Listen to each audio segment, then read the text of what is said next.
नमस्कार दोस्तों, आप सभी का स्वागत है आपके अपने YouTube चैनल ज्ञान स्टडी LMP में। दोस्तों, यूपी पेट 2022 में आने वाले जो करंट अफेयर्स के इम्पॉर्टेंट प्रश्न हैं वो आज हम इस वीडियो में कराने वाले हैं। तो पूरे ध्यान से इस वीडियो को करिए, काफ़ी इम्पॉर्टेंट रहने वाली है आज की हमारी ये क्लास करंट अफेयर के क्वेश्चनों से। तो काफ़ी इम्पॉर्टेंट है करंट अफेयर के आज के क्वेश्चन। आइए सीधे क्लास में चलते हैं और आज के क्वेश्चनों को करते हैं। दोस्तों, अगर अभी तक आपने चैनल को सब्सक्राइब नहीं किया है तो चैनल को सब्सक्राइब कर लें, साथ ही साथ बेल आइकन को अंडर प्रेस कर लें जिससे अगली क्लास की जानकारी आपको मिल सके। तो आइए अब क्लास में चलते हैं और आज के क्वेश्चनों को हल करते हैं। आज का हमारा पहला प्रश्न है, अपशिष्ट इस्पात से बनी पहली सड़क परियोजना भारत के किस शहर से शुरू हुई? आपके ऑप्शन है ए सूरत, बी है गुरुग्राम, सी है हैदराबाद और डी है जमशेदपुर। तो दोस्तों इस प्रश्न का सही उत्तर हो जाएगा ऑप्शन ए सूरत। गुजरात के सूरत नगर से जो अपशिष्ट पदार्थ, इस्पात के अपशिष्ट पदार्थ यानी स्टील के जो कचरा बच जाता है उससे यह परियोजना शुरू की गई है, जो कि गुजरात के सूरत नगर से शुरू की गई है। तो ए ऑप्शन हमारा सही हो जाता है। अगला प्रश्न है, केंद्र सरकार ने किस स्थान पर 10 दिनों तक चलने वाले भारत भाग्य विधाता महोत्सव का आयोजन किया है? राष्ट्रपति भवन, इंडिया गेट, संसद भवन, लाल किला। तो दोस्तों इस प्रश्न का सही उत्तर हो जाएगा ऑप्शन डी लाल किला। राजधानी दिल्ली स्थित 17वीं शताब्दी के प्रतिष्ठित स्मारक लाल किले में 25 मार्च से 3 अप्रैल 2022 तक 10 दिवसीय लाल किला महोत्सव भारत भाग्य विधाता 25 मार्च से 3 अप्रैल तक आयोजित किया गया। तो डी ऑप्शन हमारा सही हो जाता है। आइए दोस्तों अगले प्रश्न पर चलते हैं। अगला प्रश्न है, नीति आयोग द्वारा किस संस्था के साथ इंडियन एग्रीकल्चर टूवर्ड्स 2030 पुस्तक का विमोचन किया गया? आपके ऑप्शन है ए है UNEP, बी है FAO, सी है नाबार्ड और डी है ICAR। तो इस प्रश्न का सही उत्तर है ऑप्शन बी FAO। केंद्रीय कृषि और किसान कल्याण मंत्री नरेंद्र सिंह तोमर ने नीति आयोग और संयुक्त राष्ट्र के खाद्य और कृषि संगठन यानी कि FAO द्वारा आयोजित एक कार्यक्रम में भारतीय कृषि की ओर से 2030 तक किसानों की आय बढ़ाने के लिए मार्ग पोषण, सुरक्षा और सतत खाद्य और कृषि प्रणाली नामक एक पुस्तक का विमोचन किया। तो बी ऑप्शन हमारा सही हो जाएगा। दोस्तों अगला प्रश्न है, भारत सरकार ने किस वर्ष तक शुद्ध शून्य कार्बन उत्सर्जक बनाने के लिए प्रतिबद्ध है? आपके ऑप्शन है 2040, बी ऑप्शन में है 2030, सी ऑप्शन में है 2050 और डी ऑप्शन में है 2070।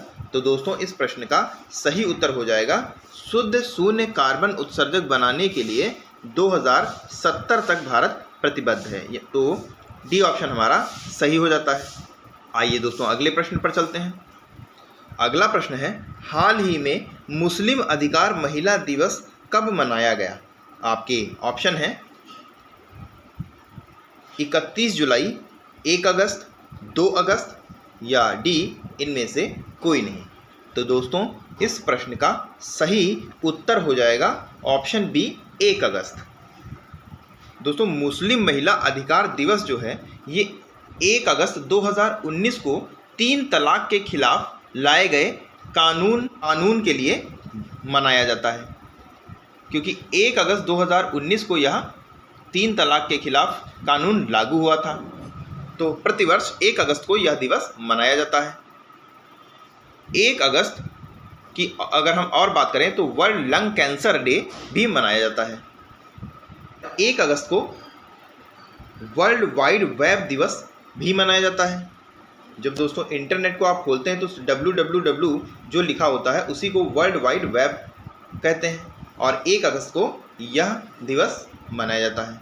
तो 5 नंबर के प्रश्न की अगर सही उत्तर की हम बात करें तो 1 अगस्त इसका सही ऑप्शन हो जाता है। अगला प्रश्न है, हाल ही में किस राज्य के मुख्यमंत्री द्वारा लॉकडाउन रिलीक्स पुस्तक का विमोचन किया गया? महाराष्ट्र, गुजरात, उड़ीसा, उत्तर प्रदेश। तो दोस्तों इस प्रश्न का सही उत्तर हो जाएगा ऑप्शन सी, उड़ीसा। आइए दोस्तों अगले प्रश्न पर चलते हैं।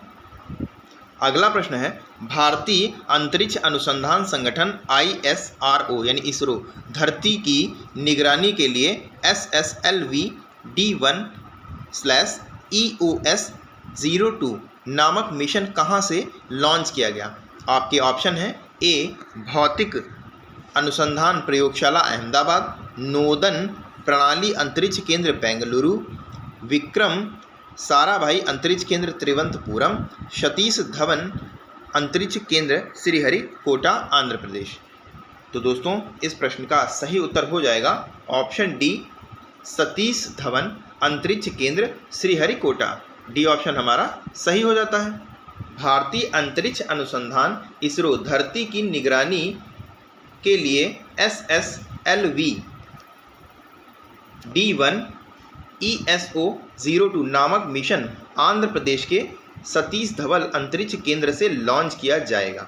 यह SSLV की पहली प्रदर्शन उड़ान है। SOS-02 यह विभिन्न नई तकनीकों हेतु औद्योगिकी प्रदर्शन उपग्रह है, जिसमें कृषि, वानिकी, भूविज्ञान, जल विज्ञान, लघु विद्युत, इलेक्ट्रॉनिक्स, रिएक्शन व्हील आदि शामिल हैं। दोस्तों अब हम बात करें इसरो की, तो इसकी फुल फॉर्म होती है इंडियन स्पेस रिसर्च ऑर्गेनाइजेशन यानी भारतीय अंतरिक्ष अनुसंधान संगठन। इसका दोस्तों अगर मुख्यालय की हम बात करें तो इसका मुख्यालय बेंगलुरु, कर्नाटक में है। इसकी स्थापना 15 अगस्त 1969 को हुई थी और इसके संस्थापक जो थे वो विक्रम साराभाई थे। और इसके वर्तमान अध्यक्ष की अगर हम बात करें तो S सोमनाथ इसके अध्यक्ष हैं। और पहले अध्यक्ष की अगर हम बात करें तो विक्रम साराभाई इसके पहले अध्यक्ष। और अगर हम बात करें इसरो के सूर्य अध्ययन मिशन का क्या नाम है तो इसका आदित्य L1 नाम रखा गया था। तो इस प्रश्न से हमें इतनी जानकारी मिल जाती है। आइए दोस्तों अगले प्रश्न पर चलते हैं। अगला प्रश्न है, भारत की पहली महिला आदिवासी राष्ट्रपति कौन बनी है? सुमित्रा महाजन, प्रतिभा पाटिल, द्रौपदी मुर्मू और मीरा कुमार। तो दोस्तों आप सभी लगभग इस प्रश्न को जानते होंगे कि द्रौपदी मुर्मू को भारत का नया राष्ट्रपति नियुक्त किया गया है। तो सी ऑप्शन हमारा सही हो जाता है।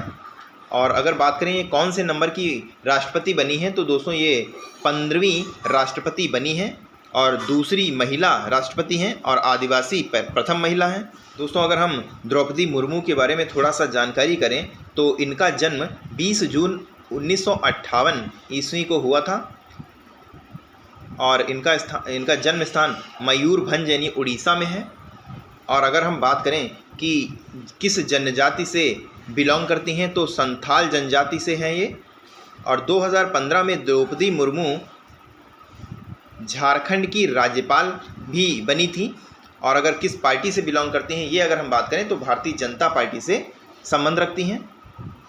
तो इस प्रश्न से हमें इतनी जानकारी मिल जाती है। आइए दोस्तों अगले प्रश्न पर चलते हैं। अगला प्रश्न है, मेटावर्स में प्रवेश करने वाला पहला बैंक कौन बन गया है? आपके ऑप्शन है Barclays, JP Morgan, city bank, USB। तो दोस्तों इस प्रश्न का सही उत्तर हो जाएगा option B, JP Morgan. JP Morgan metaverse में दुकान स्थापित करने वाला दुनिया का पहला बैंक बन गया है। आइए दोस्तों अगले प्रश्न पर चलते हैं। अगला प्रश्न है सार्वजनिक क्षेत्र की कंपनी तेल और प्राकृतिक गैस निगम ONGC विदेश लिमिटेड के नए प्रबंधक निर्देशक कौन बने हैं? कौन बने हैं? आपके ऑप्शन है विनायक पई, बी है राज ऋषि गुप्ता, सी है श्रीराम चोलिया, सी ऑप्शन में है श्रीराम चोलिया और डी ऑप्शन में है राजेश तलवार। तो दोस्तों इस प्रश्न का सही उत्तर हो जाएगा ऑप्शन बी, राज ऋषि गुप्ता। तो बी ऑप्शन हमारा सही हो जाएगा। राजीव गुप्ता सार्वजनिक क्षेत्र की कंपनी तेल और प्राकृतिक गैस निगम विदेश लिमिटेड के नए प्रबंधक निर्देशक बने हैं। इन्होंने आलोक गुप्ता का स्थान लिया था। ONGC की अगर दोस्तों हम बात करें तो इसकी स्थापना 1965 में हुई थी। इसकी स्थापना 1965 में हुई थी और इसका मुख्यालय नई दिल्ली में है। तो बी ऑप्शन हमारा सही हो जाता है। अगला प्रश्न है, किस संगठन ने डीजी पुस्तक इनोवेशन फॉर यू लॉन्च की है? तो दोस्तों इस प्रश्न का सही उत्तर हो जाएगा ऑप्शन सी, अटल इनोवेशन मिशन। सी ऑप्शन हमारा सही हो जाएगा। आइए दोस्तों अगले प्रश्न पर चलते हैं। दोस्तों अगला प्रश्न है, केंद्र सरकार ने कृषि एवं किसान कल्याण मंत्री कौन हैं? Narendra Singh Tomar, S Jaishankar, C option में है अर्जुन मुंडा और डी ऑप्शन में है धर्मेंद्र प्रधान। तो दोस्तों कृषि एवं किसान कल्याण मंत्री आपके नरेंद्र सिंह तोमर हैं। तो ए ऑप्शन हमारा सही हो जाता है। बात करें अगर दोस्तों हम एस जयशंकर की, तो ये आपके विदेश मंत्री हैं। अर्जुन मुंडा की अगर हम बात करें तो ये जनजातीय कार्य के मंत्री हैं और धर्मेंद्र प्रधान की अगर हम बात करें तो ये शिक्षा में कौशल विकास और उद्यमिता के मंत्री हैं। तो अगर कृषि एवं किसान कल्याण मंत्री की बात करें तो नरेंद्र सिंह तोमर हमारा सही जवाब हो जाता है। तो दोस्तों आज के लिए बस इतना ही। कैसी लगी आज की क्लास कमेंट करके ज़रूर बताएं और अगर अच्छी लगी हो तो लाइक करें और अगर आप चैनल पर पहली बार आए हैं तो चैनल को सब्सक्राइब कर लें, साथ ही साथ बेल आइकन को अंडर प्रेस कर लें जिससे अगली क्लास की जानकारी आपको मिल सके। मिलते हैं अगली क्लास में, तब तक के लिए नमस्कार। जय हिंद, जय भारत।